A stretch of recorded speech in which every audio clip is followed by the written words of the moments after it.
नाज़रीन ग्रामी, बस पहाड़ी इलाके से गुजर रही थी। अचानक बिजली चमकी, बस के करीब आई और वापस चली गई। बस आगे बढ़ती रही। आध घंटे बाद बिजली दोबारा आई, बस के पिछले हिस्से की तरफ लपकी, लेकिन वापस चली गई। बस आगे बढ़ती रही। बिजली एक बार फिर आई और वो इस बार दाईं साइड पर हमला आवर हुई, लेकिन तीसरी बार भी वापस लौट गई। ड्राइवर समझदार था, उसने गाड़ी रोकी और ऊंची आवाज में बोला, भाइयों, बस में कोई गुनाहगार सवार है। ये बिजली उसे तलाश कर रही है। हमने अगर उसे न उतारा तो हम सब मारे जाएंगे। बस में सरासीमगी फैल गई और तमाम मुसाफिर एक दूसरे को शक की नजरों से देखने लगे। ड्राइवर ने मशवरा दिया, सामने पहाड़ के नीचे दरख्त है, हम तमाम एक एक करके उतरते हैं और उस दरख्त के नीचे खड़े हो जाते हैं। हम में से जो गुनाहगार होगा, बिजली उस पर गिर जाएगी और बाकी लोग बच जाएंगे। ये तजवीज काबिल अमल थी।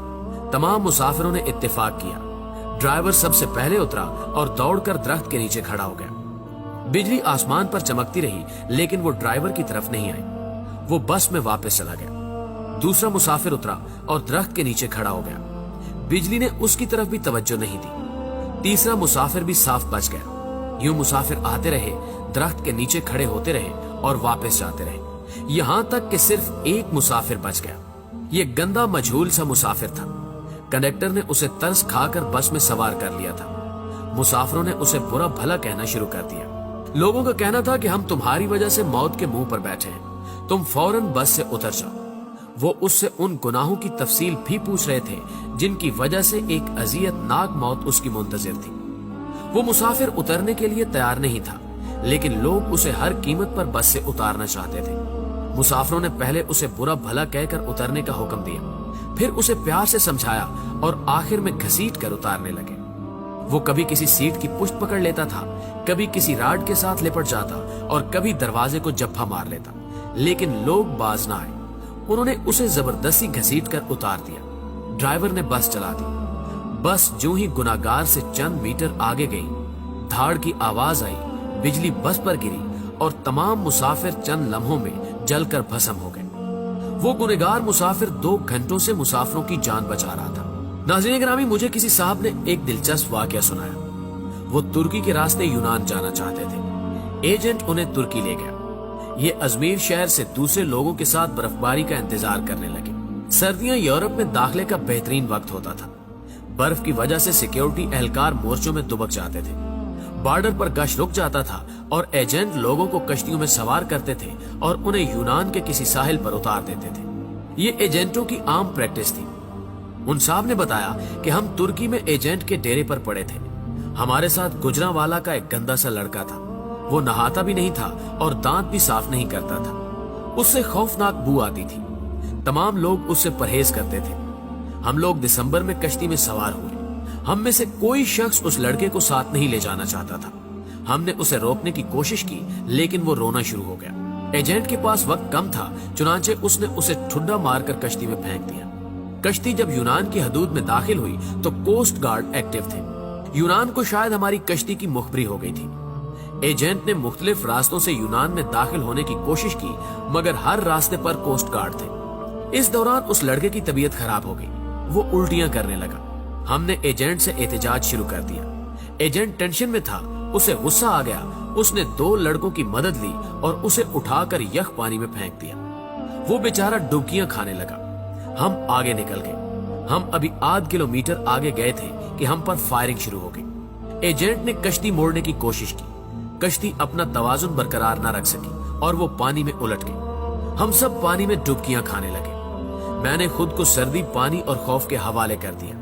मेरी आंख खुली तो मैं अस्पताल में था। मुझे अमले ने बताया कि कश्ती में सवार तमाम लोग मर चुके हैं, सिर्फ 2 लोग बचे हैं। मैंने दूसरे शख्स के बारे में पूछा। डॉक्टर ने मेरे बेड का पर्दा हटा दिया। दूसरे बेड पर वही लड़का लेटा था जिसे हमने अपने हाथों से समंदर में फेंका था। समंदर की लहरें धकेलकर उसे साहिल तक ले आई थी। मुझे कोस्ट गार्ड ने बचा लिया था, जबकि बाकी लोग गोलियों का निशाना बन गए या फिर सर्दी से ठिठर कर मर चुके थे। मैं 15 दिन अस्पताल में रहा। मैं इस दौरान ये सोचता रहा कि मैं क्यों बच गया। मुझे कोई जवाब नहीं सूझता था। मैं जब अस्पताल से डिस्चार्ज हो रहा था, मुझे उस वक्त याद आया कि मैंने इस लड़के को लाइफ जैकेट पहनाई थी। एजेंट जब उसे पानी में फेंकने के लिए आ रहा था तो मैंने फौरन बाग से जैकेट निकालकर उसे पहना दी थी। ये वो नेकी थी जिसने मुझे बचा लिया। मुझे जो ही ये नेकी याद आई, मुझे 6 माह का वो सारा जमाना याद आ गया जो हमने उस लड़के के साथ गुजारा था। हम ना सिर्फ तुर्की में उसकी वजह से बचते रहे थे, बल्कि वो जब तक हमारी कश्ती में मौजूद रहा, हम कोस्ट गार्ड से भी महफूज रहे, यख पानी से भी और मौत से भी महफूज रहे। हमने जो ही उसे कश्ती से धक्का दिया, मौत ने हम पर अटैक कर दिया। मैंने पुलिस से दरखास्त की कि मैं अपने साथी से मिलना चाहता हूँ। पुलिस एहलकारों ने बताया कि वो पुलिस वैन में तुम्हारा इंतजार कर रहा है। मैं गाड़ी में सवार हुआ और जाते ही उसे गले लगा लिया। मुझे उस वक्त उसके जिस्म से किसी किस्म की बू नहीं आ रही थी। मुझे मालूम हुआ कि मेरे साथियों को उसके जिस्म से अपनी मौत की बू आती थी। ये उन लोगों की मौत थी जो उन्हें उससे अलग करना चाहती थी, और जो ही अलग हुए सब के सब मौत की आगोश में चले गए। नाज़रीन ग्रामी, मेरे एक बुजुर्ग दोस्त जवानी में अरबपति थे, लेकिन उनकी जिंदगी का आखिरी हिस्सा उसरत में गुजरा। मुझे उन्होंने एक दिन अपनी कहानी सुनाई। उन्होंने बताया कि मेरे वालिद मिल में काम करते थे, गुजारा मुश्किल से होता था। उनका एक कजन माजूर था। कजन के वालिदैन फौत हो गए, उसके आगे पीछे कोई नहीं रहा। मेरे वालिद को तरस आ गया और वो उसे अपने घर ले आए। हम 5 बहन भाई थे। घर में गुर्बत थी और ऊपर से एक माजूर बच्चा सर पर आ गया। वालदा को वो अच्छे नहीं लगते थे।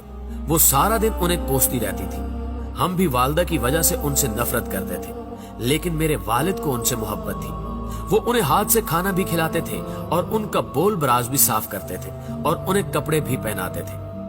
अल्लाह का करना ये हुआ, हमारे हालात बदल गए। हमारे वालिद ने छोटी सी भट्टी लगाई। ये भट्टी कारखाना बनी और वो कारखाना कारखानों में तब्दील हो गया। हम अरबपति हो गए।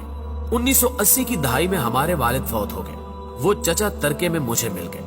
मैंने उन्हें चंद माह अपने घर रखा, लेकिन मैं जल्द ही तंग आ गया। मैंने उन्हें पागल खाने में दाखिल करा दिया और वो पागल खाने में रहकर इंतकाल कर गए। बस उनके इंतकाल की देर थी कि हमारा पूरा खानदान अर्श से फर्श पर आ गया। हमारी फैक्ट्रियां, हमारे घर और हमारी गाड़ियां, हर चीज नीलाम हो गई। हम रोटी के नवालों तक को तरसने लगे। हमें उस वक्त मालूम हुआ कि हमारे माजूर चचा हमारे रिज्क की जमानत थे। हम उनकी वजह से मोहल्लों में जिंदगी गुजार रहे थे। वो गए तो हमारी जमानत भी खत्म हो गई। हमारे महल हमसे रुखसत हो गए और हम सड़क पर आ गए। प्यारे दोस्तों, ये तीनों वाकयात आपके लिए हैं। हम नहीं जानते कि हम किन लोगों की वजह से जिंदा हैं, हम किन की वजह से कामयाब हैं और हम किन की बदौलत मोहल्लों में जिंदगी गुजार रहे हैं। हम ये भी नहीं जानते कि हम किसको बस से उतारेंगे, हम किसको कश्ती से बाहर फेंकेंगे और हम किसके खाने की प्लेट उठाएंगे, और वो शख्स हमारा रिस्क, हमारी कामयाबी और हमारी जिंदगी साथ ले जाएगा।